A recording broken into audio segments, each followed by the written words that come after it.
guys, welcome back to the Laker family, where the Lakers lost yet again to the Milwaukee Bucks, 109 to 102.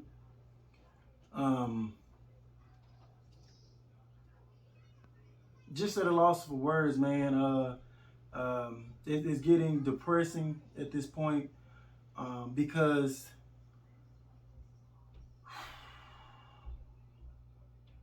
the lack of coaching from this team, the lack of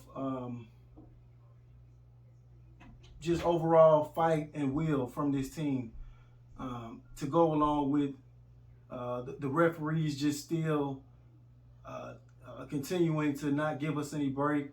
I felt like we played at least well enough to win this game, and then the ref stepped in, particularly in the fourth quarter, where this game could have kind of went either way. I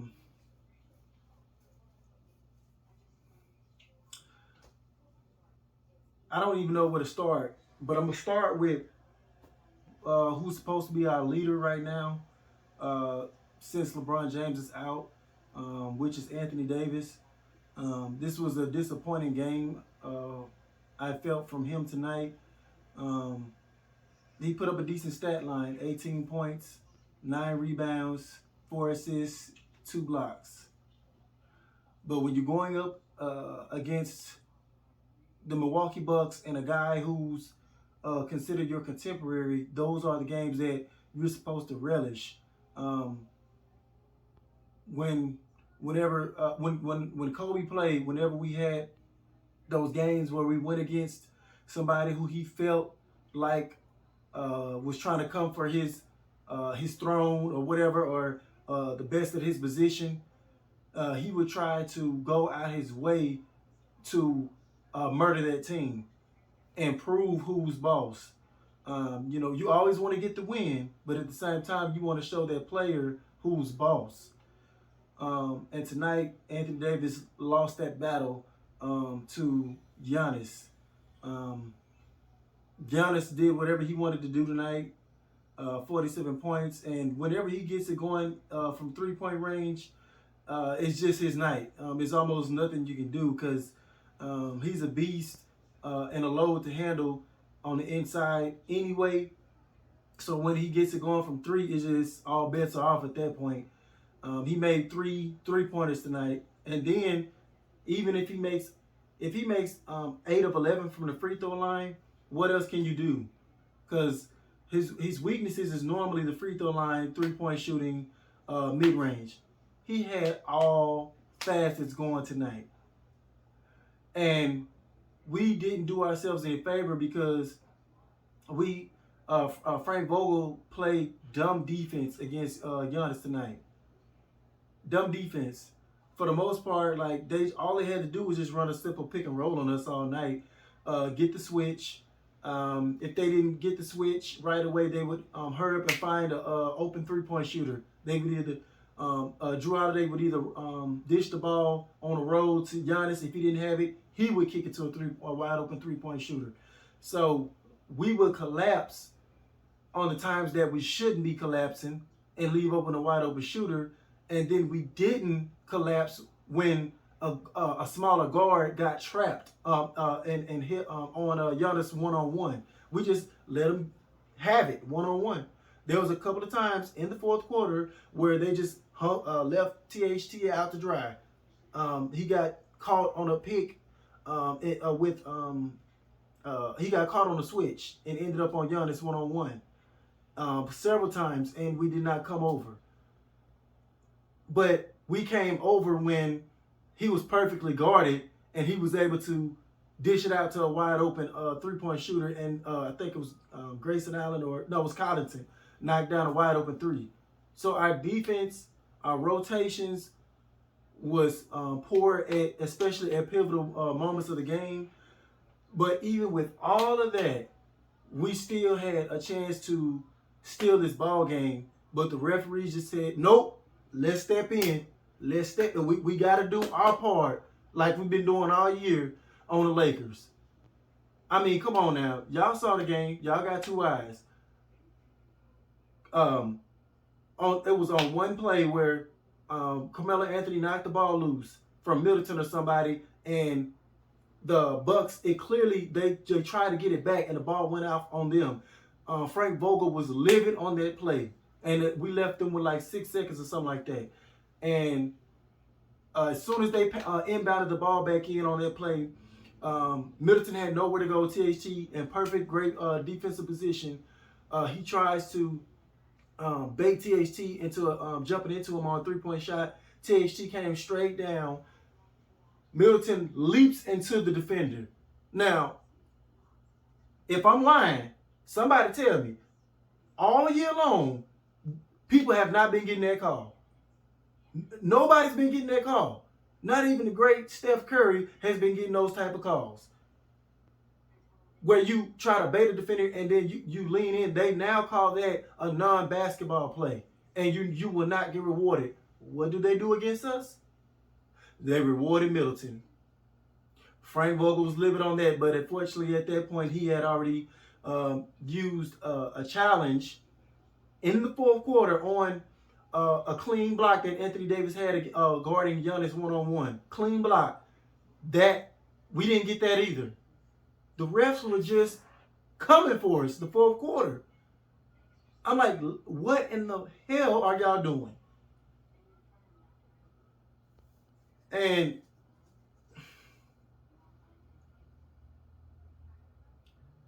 it's like if we take care of business, we can kind of avoid some of this. But I mean, fair is fair, man. Right is right, wrong is wrong, man. I know people don't want to hear that. They're going to say that's whiny or no. But when it just constantly keep happening, man, it becomes tiresome.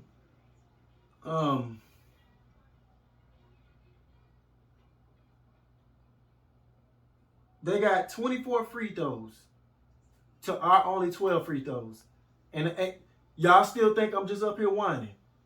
Last game, the discrepancy was like this. Last game, I'm talking about as far as free throws. It's becoming pathetic, man. And these refs are not being scrutinized. They're not being held accountable. Nothing. They just get to go out there willy-nilly and just screw over ball games. This was a game that we kind of needed to have for a confidence booster, and they stole that from us. But to go back to the Davis point, he played good but not great. We needed great Anthony Davis tonight. So it was a lot of passiveness. Only took 15 shots. He was 9 of 15, very efficient, but you only took 15 shots. The difference between him and Giannis, which has over the past year or so, has been mentality. Mentality. Giannis, very aggressive. Got up 23 shots. 18 for 23. Very aggressive. Got to the line 11 times. Aggressive. That's the difference in the two. So this was a game that Davis could have boosted his stock as far as the rankings and players and stuff like that, or MVP conversations, and he just got outdueled. And I'm like I say, all of it wasn't just his fault. The reason why Giannis went off, Frank Vogel had a hand in that because of his defensive schemes. But at the same time, the Bucks played us smart. They doubled Anthony Davis in his sweet spots. Whenever Anthony Davis got the ball in the sweet spot, yeah, Giannis was on him, but they made sure there was a man lurking. As soon as Anthony Davis did a move, they had another man lurking at all times. And they was able to lurk because we shot. I'm going to tell you what we shot from the three-point line. We shot 12 of 43 from the three-point line tonight.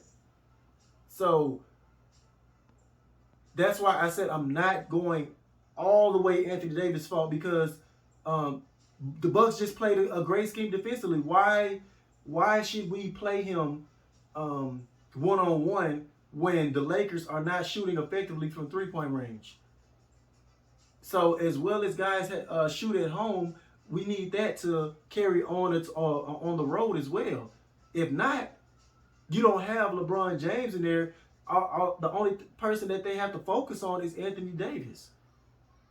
So just like I can give him a little bashing from not being aggressive enough, I still have to be fair and say that guys are not helping enough around the perimeter, especially from 3-point range. THT, he's a stud, man. He's a stud. And I told people who doubted me, who laughed at me for saying THT was going to be special, the kid is officially a stud now. He fights hard, tooth and nail. He dropped 25 tonight, 12 rebounds, 2 steals, and a block. 3 of 6 from 3-point range. He did his thing. He did his thing. And it's almost as if he's the best point guard now on his team. That's not boding well for Russell Westbrook. Which, he had a decent game tonight. He had a real good game tonight. 19 points, 15 assists, only 3 turnovers, 2 of 5 from 3-point range. So he played good tonight, but that's just how much better THT is looking than Westbrook. And this is just in the sample size of since he's been back. He's been looking night and day a better point guard than Russell Westbrook at this point.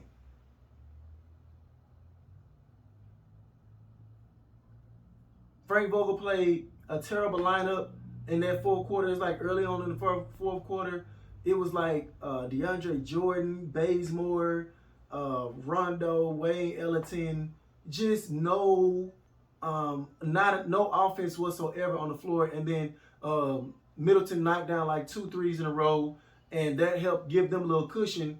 And that little cushion right there helped them kind of keep us at bay for the rest of the game, along with the refs. But just stupid stuff like that from Frank Vogel, man. Just timely, dumb rotations, man. If Gilbert Arenas is coming on podcast talking about Frank Vogel, I mean, the Lakers have the talent, but the coach needs to go. If we can see it, and then a whole NBA player can see it, Frank Vogel should be on the hot seat right now. He should. But I haven't heard nothing, no time soon about that. It's his coaching is like it's almost getting to Luke Walton level. I'm not gonna say it's there yet, because Luke Walton. I mean, if y'all wasn't here before LeBron got here, Luke Walton, that was some trash days. Those, I'm telling you, if you guys weren't Laker fans before that, and y'all came with LeBron, I'm here to let you know straight up, that was the worst of the worst that we had as far as coaching. But Frank Vogel is closing in fast. He's closing in fast on that. And he's getting exposed without LeBron James. He does not know how to rally the troops when one of his superstars goes down. He does not know how to do it.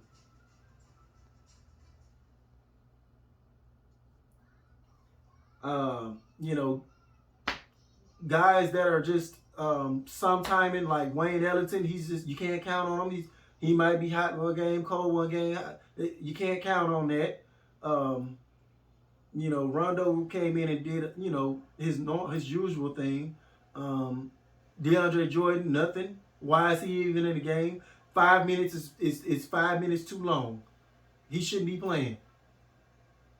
Bazemore just fell off the face of the earth. He had that first good game against Stephen Curry and just fell off the face of the earth.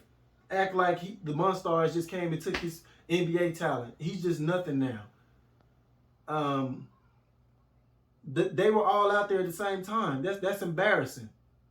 Bradley, he's yet to get his legs under him. He's been a shell of himself. Thus far, he had like one good game. I think it was against Miami. Other than that, he's just been nothing. We need all guys on deck if we gonna make this work. Even the head coach. We need the head coach on deck. Especially when you're missing, one of the top players in the league, if not the best player still in the league, LeBron James. And it's sad, man. It's sad. But I could keep rambling on all night about this, man, because I'm highly pissed. But on to the next one. LeBron James can't come soon enough. But as always, thank y'all for watching. Please like, share, and subscribe to the content to help this channel grow. And I'll catch you guys on the next one. Peace.